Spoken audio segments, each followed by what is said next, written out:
Hello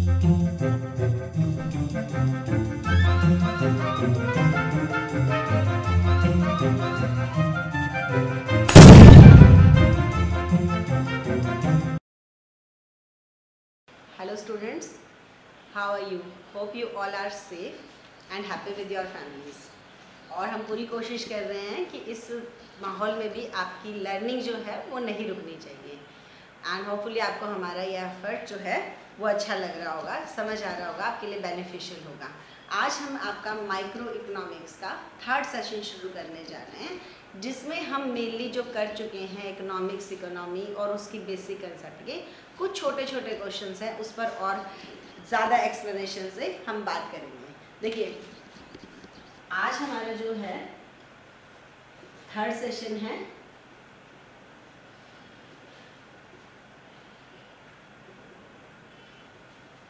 ठीक है। इसमें हम बात करते हैं, हमने जैसे छोटी छोटी क्वेश्चंस बीच में रह गए, इसमें वो सब कर लेते हैं। हमने एक चीज़ कही थी, स्कार्सिटी की बात की थी कि स्कार्सिटी क्या होती है। It is a situation in which demand is greater than it's supply. किसी भी चीज़ की डिमांड का उसकी सप्लाई से ज़्यादा होने की सिचुएशन को स्कार्सिटी बोला गया। And scarcity is the real या undercurrent of all economic problem. ये एक क्वेश्चन हम आज कर रहे हैं कि is it right to say that scarcity is under current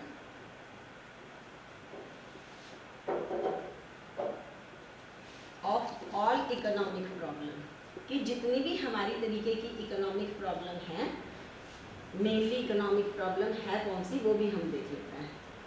economic problem economic problem जो है उसके कहीं ना कहीं अगर हम बेस में कहें तो कौन सी सिचुएशन है, स्कार्सिटी। और ऐसा क्यों बोला गया? देखिए, इकोनॉमिक प्रॉब्लम है क्या? इकोनॉमिक प्रॉब्लम्स हमने अलग की थी, अब ये देखिए चीज़ों में थोड़ा थोड़ा डिफरेंस करना सीखिए।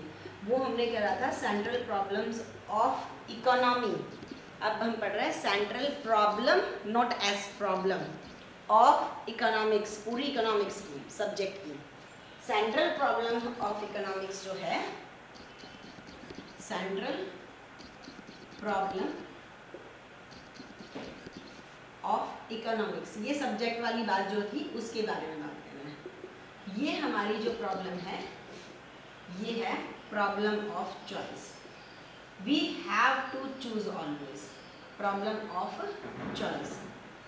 ये हमारी सबसे बड़ी जो है ये इकोनॉमिक प्रॉब्लम है, problem of choice, that we have to choose from various alternative, that what alternative we can go for and what alternative we have to left। हमें कौन से अल्टरनेटिव चुनने हैं और कौन से नहीं चुनने हैं। ये जो इकोनॉमिक प्रॉब्लम है यही हमारी सारी इकोनॉमिक प्रॉब्लम, जो problem of choice, economics actually यही है। हम डिफरेंट अल्टरनेटिव्स में से चूज़ करते रहते हैं, और वो चूज़ करना इसलिए है, वो इकोनॉमिक प्रॉब्लम इसलिए है क्योंकि हमने पढ़ा था इकोनॉमिक्स इसलिए क्योंकि लिमिटेड रिसोर्सेज हैं, अल्टरनेटिव यूजेस हैं और अनलिमिटेड वांट्स हैं। इन तीनों ही सिचुएशन में हमारे रिसोर्सेज स्कार्स रहे और इसलिए हमें चूज़ करना पड़ता है। तो इकोनॉमिक प्रॉब्लम है प्रॉब्लम ऑफ चॉइस। एक कंज्यूमर के लेवल पर देखिए, एक कंज्यूमर को चूज़ करना पड़ता है कि वो अपनी लिमिटेड इनकम जो है उसको किस तरीके से खर्च करे अलग अलग यूज़ के ऊपर, कितना उसको अपनी जो है कंजम्पशन पर लगाए, कितना सेविंग्स पर लगाए, और कितना जो है अलग अलग तरीके से वो पैसा उसको हम कह सकते हैं एंटरटेनमेंट पे खर्च करे, फूड रिक्वायरमेंट पर करे, हेल्थ पर कितना करे, एजुकेशन पर कितना करे। तो वहाँ पर उसको अपनी लिमिटेड इनकम जो है उसको किन तरीके की ज़रूरतों पर स्पेंड करें, ये चूज़ करना पड़ता है। तो एक कंज्यूमर के सामने भी प्रॉब्लम ऑफ चॉइस आ रही है। आप अपने लेवल पर सोचिए, अपने पेरेंट्स के लेवल पर देखिए, आप उनको चॉइस मेक करते देखोगे कि every time they are making choice that what use they should go for and what use they should left. तो कौन सा यूज़ है वो चुने और कौन सा ना चुने, पहली प्रॉब्लम वही आ रही है। दूसरी प्रॉब्लम जो हमारे इकोनॉमिक्स में एजेंट फेस कर रहा है, प्रोड्यूसर के लेवल पर ही देखते हैं। प्रोड्यूसर के लेवल पर भी, कोई भी प्रोड्यूसर किसी भी लेवल का हो सकता है, बिग स्मॉल की बात नहीं कर रहे हैं, कोई भी प्रोड्यूसर है उसके रिसोर्सेज को हम लिमिटेड ही कह रहे हैं। वहाँ पर उसको भी चूज़ करना पड़ता है कि वो अपने रिसोर्सेज को किस तरीके की असेट्स के ऊपर लगाए ताकि वो अपने प्रॉफिट क्या कर पाए, मैक्सिमाइज कर सके। तो प्रॉब्लम ऑफ चॉइस प्रोड्यूसर को भी और प्रॉब्लम ऑफ चॉइस जो है वो हमारी गवर्नमेंट भी फेस करती है। गवर्नमेंट को भी फेस करना पड़ता है कि वो नेशनल रिसोर्सेज में से कितने एजुकेशन, कितने डिफेंस, कितने इंफ्रास्ट्रक्चर वगैरह पर खर्च करें। तो हर एक के सामने जो basic central problem of economy है, हर एक इकोनॉमिक्स है, वो है problem of choice. We are always in a problem of choice in economics. We always face that problem that in what use we are going to put our resources in। हम कौन से resources, हम अपने resources को कौन से uses में डालें, हमें पता है एक से ज़्यादा uses होने वाले हैं, वही हमें choose करना है इसमें problem of choice में।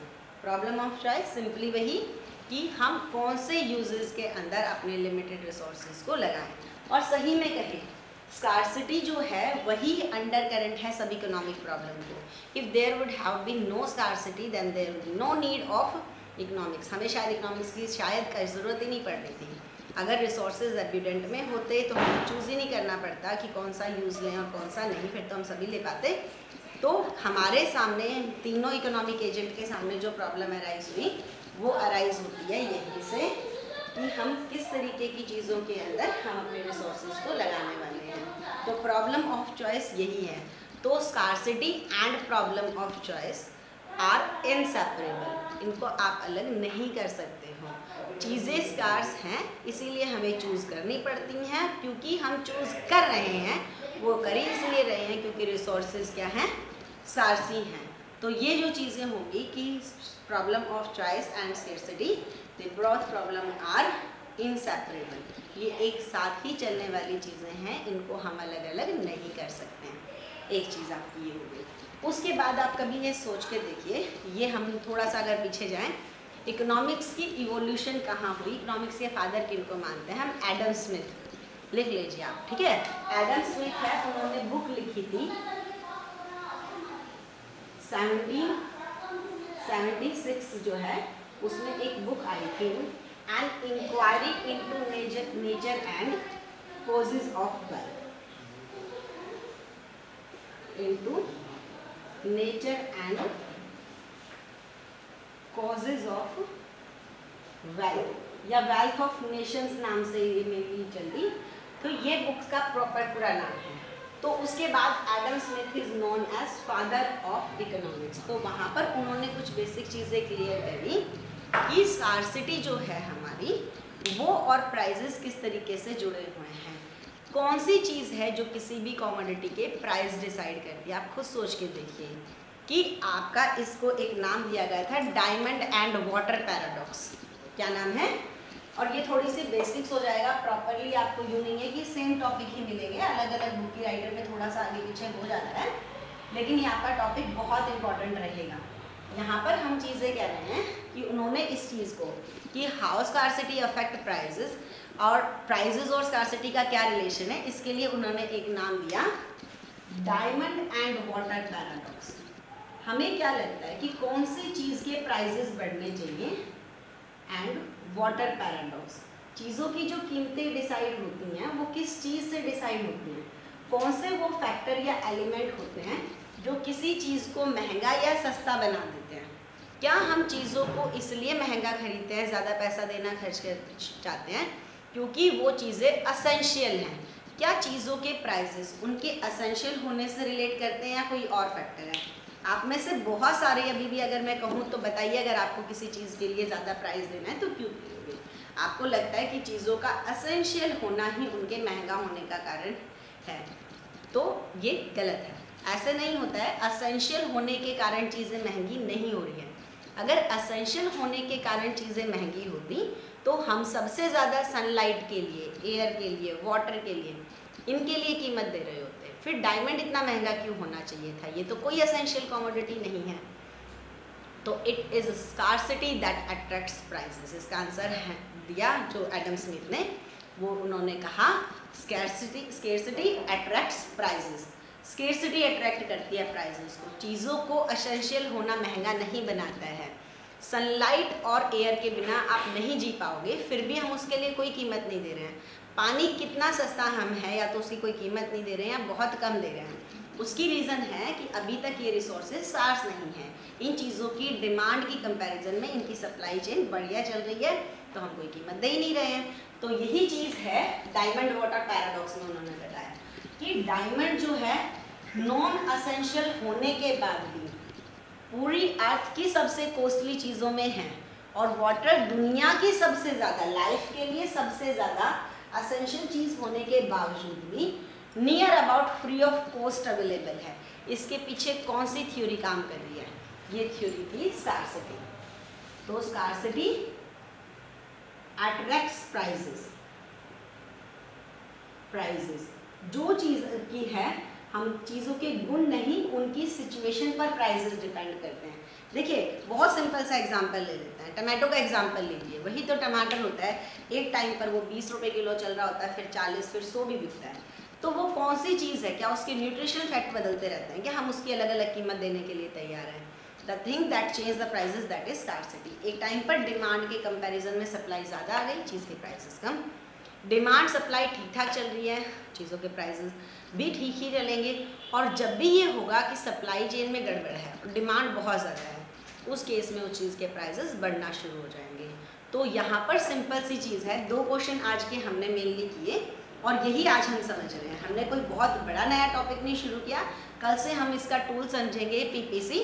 आज हमने सिर्फ इतना समझा, कल हमने पढ़ा था central problems of an economy, आज हमने पढ़ा central problem of economics. Actually में इकोनॉमिक्स की सेंट्रल प्रॉब्लम है क्या? तो वो प्रॉब्लम ऑफ चॉइस है। हम किसी भी इकोनॉमिक लेवल पर हो सकते हैं, कंज्यूमर, प्रोड्यूसर या गवर्नमेंट, तीनों ही लेवल पर हमारे सामने जो समस्या आई वो आई चूज़ करने की। हमें अपने यूज़ को, हमें चूज़ करना पड़ता है अपने रिसोर्सेज को यहाँ पर लगाने के लिए। तो अब ये चीज़ें हैं डायमंड वाटर पैराडॉक्स से हमने प्रूव करी। उसके बाद कि स्कार्सिटी और प्रॉब्लम ऑफ चॉइस कितनी एक दूसरे से जुड़ी हुई हैं। So problem of choice and scarcity are inseparable, ये दोनों साथ चल रही हैं। उसके बाद प्राइजेज और स्कार्सिटी का क्या रिलेशन है? जो चीज़ जितनी ज़्यादा स्केर्स होती चली जाएगी उतने ही ज़्यादा उस चीज़ के प्राइजेस बढ़ते चले जाएंगे। तो कौन सी चीज़ की कितनी कीमत होगी ये उसका लाइफ के लिए असेंशियल होना नहीं, उसकी स्केर्सिटी डिसाइड करेगी। तो स्कार्सिटी अट्रैक्ट्स प्राइजेस, सिंपल सी इतनी चीज़ आती है कि जो भी गुड्स एंड सर्विसेज जितनी ज़्यादा स्कार्स होती चली जाएगी उतनी ही ज़्यादा उसकी हम प्राइजेस बढ़ते हुए देखेंगे।